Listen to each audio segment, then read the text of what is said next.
안녕하십니까. 부동산 신문 보증 공인중개사의 땅사고TV 임동상입니다.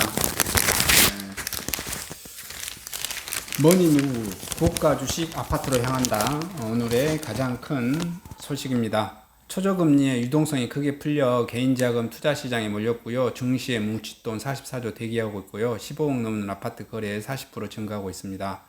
올해 5월 한 달간 머니무브는 4대 시중은행 예적금 감소액 7조 5천억 원에 대해서 5대 황제주 개인 순매수액 1조 5천억 원, 서울 강남 상구 아파트 거래량 464건이고요.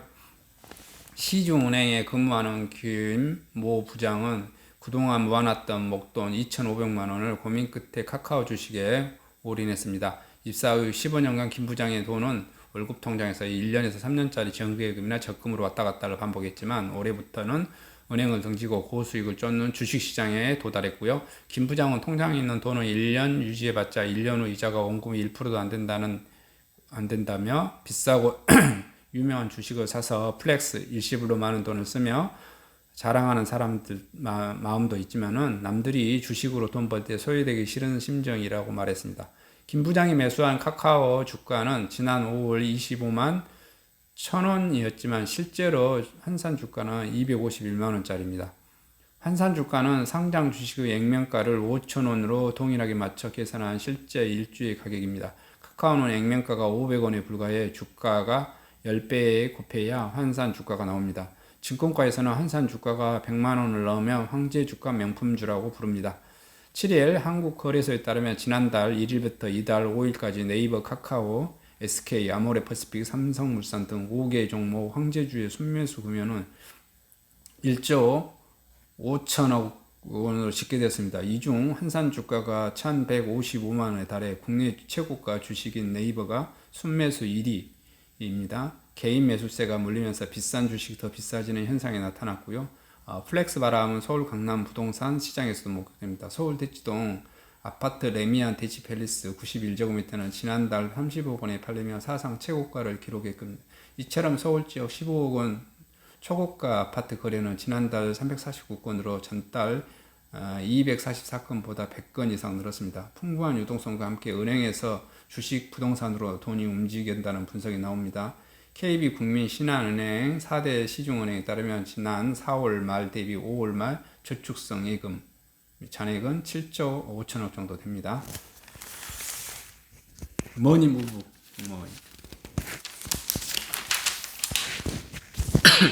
고가주택 대출 목자 갭투자 124% 급증했고요. 정부가 지난해 하반기 고가주택 대출 금지와 민간택지 분양가 상한제 초강수 규제를 잇따라 내놨는데요. 투기 수요를 막아 주택 가격을 안정시켜 실수요자 도우려는 조치였습니다. 그러나 이런 규제주택을 도입한 후 주택거래에서 임대용 주택이 차지하는 비율이 오히려 늘어났고요. 대출 규제로 실수요자의 주택 구입은 어려워진 반면 대출 없이 전세를 끼고 집을 사는 갭 투자가 활발해졌기 때문에 풀이됩니다.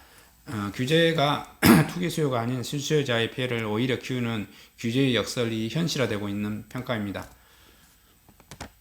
갭 투자용 임대용 주택 124% 급증했어요. 7일 국토교통부에 따르면 올해 1월에서 4월 서울, 경기, 과천, 하남, 대구, 수성구 등 수교과일 지구 3억 원 이상 주택 매입 거래 53,491건 중 임대 목적 거래는 20만 1000건으로 지난해 같은 기간 거래량 9,386건 대비 124% 급증했습니다. 전체 거래에서 차지하는 비율 역시 39%가 작년 27%다 10포인트 이상 늘어났고요. 본인이 가족이 실제 입주하는 거래는 지난해 2만 3천 건에 불과해 올해 3만 61건으로 30% 늘긴 했지만 전체 거래에서 차지하는 비율은 66%에서 56%로 10포인트 이상 낮아졌습니다. 임대용 주택 거래 비용이 높아지는 현상은 정부가 민간택지 분양가 상한제 도입 가능성을 금방 지난해 7월부터 시작됐고요. 상반기 평균 22.7%에서 7월에 37.1% 뛰었고요. 12월에는 44.1%까지 올라갔고요.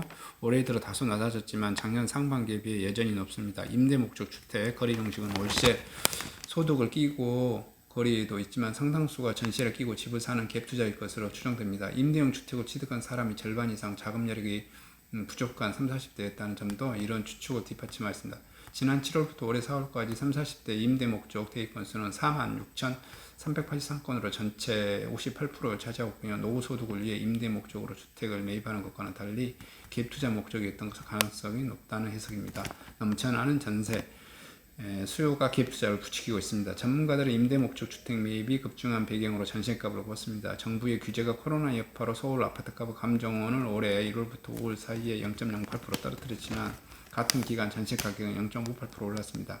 KB국민은행이 집계하는 수급지수 등 동향도 비슷합니다. 서울 아파트 매수 우위 지수는 지난해 12월 122에서 지난달 68까지 떨어졌지만 전세 수급지수는 152에서 158로 오히려 올랐습니다. 두 지수 모두 숫자가 클수록 공급에 비해 숫자가 많다는 뜻이며 배기 균형점입니다. 이처럼 매매 가격은 내리고 전세 가격은 오르면 전세를 끼고 집을 사는 갭 투자가 활발해짐에 따라 조건이 됩니다. 서울 송파구의 대표 신축 아파트인 헬리오시티 단지 내 한 공인중개사는 15억 초과 주택 대출이 막힌 후로는 실제 입주자보다 갭 투자 문의가 많다. 코로나 때문에 수요가 급감했던 4월에는 전세 끼인 금매물은 잘 팔렸다. 이렇게 말하고 있습니다. 일단 일감 없는 대형 건설사들 리모델링 수주 전쟁이 일어나고 있습니다. 금호 벽산 리모델링 추진하자 대형 건설사 5곳도 홍보전 나서 재건축 재개발 먹거리 감소에 사업 다각화 차원에서 큰 관심. 아무래도 지금 정부가 재건축 재개발 못하고 쪼으니까 건설사들도 이렇게 먹고 살기 위해서 거의 전쟁 수준이겠죠.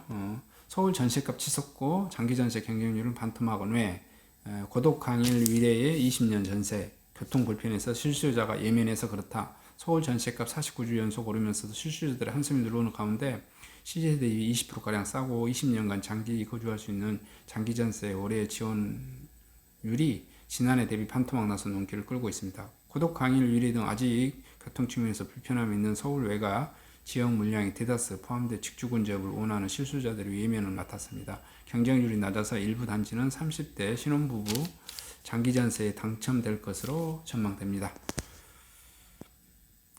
이렇게 해서 전반적으로 보면 지금 오늘의 부동산 관련 소식은 돈들이 고가의 주식이나 아파트로 향하고 있고요. 고가의 고가 아파트로 향하고 있고요. 또 고가 주택 대출을 갭 투자들이 증액하고 있고요. 건설사들이 힘들어서 서로 치고받고 전쟁이다. 이것은 계속해서 나올 수 있는 문제예요. 작년 하반기부터도 계속해서 건설사 간 중형 건설사, 대형 건설사 간 중형 건설사 싸움박질, 그 다음에 재건축 현장에서도 소송전 계속해서 진행될 것 같아요. 이상 전국 부동산 소식을 마치도록 하겠습니다. 감사합니다.